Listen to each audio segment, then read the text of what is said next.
Hi friends, നിങ്ങൾക്ക് ഉപകാരപ്പെടുന്ന ഒരു വീഡിയോ ആയിട്ടാണ് ഞാനിന്ന് വന്നിരിക്കുന്നത്. നിങ്ങൾക്ക് എല്ലാവർക്കും ആഗ്രഹം കാണത്തില്ലേ നിങ്ങളുടെ ഫാമിലിയെ വിസിറ്റിന് കൊണ്ടുവരണമെന്ന്? എന്ത് ചോദ്യമാണല്ലേ? അങ്ങനെ ആഗ്രഹമില്ലാത്ത ആരെങ്കിലും ഉണ്ടാവുമോ? ആരും ഉണ്ടാവില്ല. എല്ലാവർക്കും ആഗ്രഹം കാണും. പക്ഷേ നമുക്ക് എല്ലാവർക്കും അത് സാധിക്കണമെന്നില്ല. നമുക്കറിയാവുന്നത് പോലെ തന്നെ നമുക്ക് സാമ്പത്തികമായുള്ള പ്രശ്നങ്ങളും മറ്റു കാരണങ്ങളാലും ദുബായ് പോലെ ഒരു മെട്രോ സിറ്റിയില്ല ഫാമിലിയെ വിസിറ്റിന് കൊണ്ടുവന്ന് താമസിപ്പിക്കാന്ന് പറയുന്നത് അത്ര എളുപ്പമുള്ളൊരു കാര്യമല്ല. പക്ഷേ എന്തായാലും നിങ്ങൾക്ക് ഒരു കാര്യം അറിയാൻ തീർച്ചയായിട്ടും താല്പര്യം കാണും. നമ്മളിവിടെ താമസിക്കുമ്പോൾ നമ്മുടെ റൂമിൻ്റെ വാടക എത്രയാണെന്നും അവിടെ നമുക്ക് എന്തൊക്കെ സൗകര്യങ്ങൾ കിട്ടുന്നു എന്നറിയാൻ വേണ്ടി അല്ലേ? അത് എന്തായാലും നിങ്ങൾക്ക് തീർച്ചയായിട്ടും ഞാൻ നിങ്ങൾക്ക് കാണിച്ചു തരാം. എൻ്റെ ഒരു ഫ്രണ്ട് ഇവിടെ വന്ന സമയത്ത് അവർ താമസിച്ച ഒരു റൂമിൽ എന്തൊക്കെ സൗകര്യം ഉണ്ടായിരുന്നു, എന്താണ് അവിടെ വാടക എന്നിങ്ങനെയുള്ള എല്ലാ കാര്യങ്ങളും ഞാൻ നിങ്ങൾക്ക് ഒരു വീഡിയോ കാണിച്ചു തരുന്നതായിരിക്കും. നിങ്ങൾക്കത് തീർച്ചയായിട്ടും അത് കണ്ടു കഴിയുമ്പോൾ നിങ്ങളുടെ മിക്ക സംശയങ്ങളും മാറുമെന്ന് ഞാൻ കരുതുന്നു.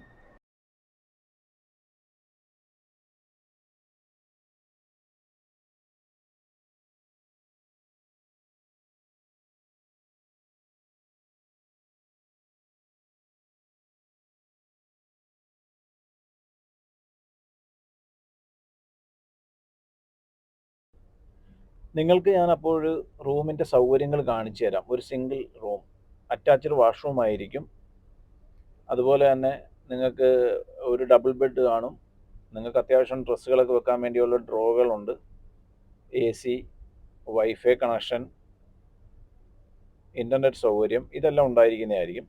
അപ്പം നിലവിൽ ഇതുപോലുള്ള ഒരു റൂമിലാണ് നിങ്ങൾക്ക് വന്ന് താമസിക്കാൻ താല്പര്യമെങ്കിൽ 2500 മുതൽ 3000 ദിർഹംസ് വരെയാണ് ഇങ്ങനെയുള്ള ഒരു സിംഗിൾ റൂമിന് ഇപ്പോൾ നിലവിൽ ചാർജ് വരിക. നിങ്ങൾക്കത് ഇപ്പോഴത്തെ ഇന്ത്യൻ മണിയായിട്ട് കൺവേർട്ട് ചെയ്യുമ്പോൾ മനസ്സിലാവും. ഏകദേശം 60,000 മുതൽ 70,000 രൂപ വരെയാണ് അതിനുള്ള ചാർജ് ആകുക. അത് ഇതുപോലെ സിംഗിൾ റൂമിന് വേണ്ടി മാത്രമാണ്. ദുബായ് പോലെ ലോകത്ത് എല്ലാവരും കാണാൻ കൊതിക്കുന്ന ഒരു സ്ഥലത്ത് നമ്മൾ നമ്മുടെ ഫാമിലിയെ കൊണ്ടുവരിക, ഇതുപോലുള്ള കാഴ്ചകൾ കാണിച്ചു കൊടുക്കുക എന്നൊക്കെ പറയുന്നത് തീർച്ചയായിട്ടും എല്ലാവർക്കും മനസ്സിലുള്ളത് തന്നെ ആയിരിക്കും.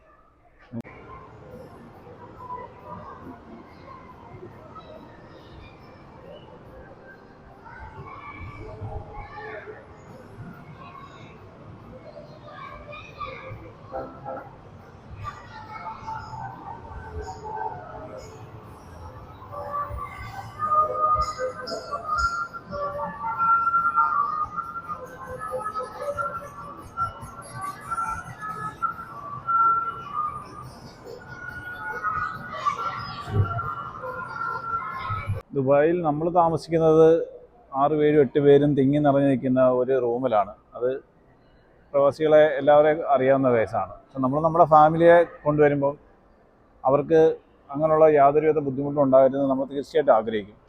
ഞാനിത് ദുബായിലെ റൂമിൻ്റെ ചിലവും കാര്യങ്ങളൊക്കെയാണ് നിങ്ങളോട് പറഞ്ഞിരിക്കുന്നത്. ഷാർജ പോലുള്ള മറ്റ് എമിറേറ്റ്സുകളിൽ പൊതുവെ റെൻ്റൊക്കെ കുറവാണ്.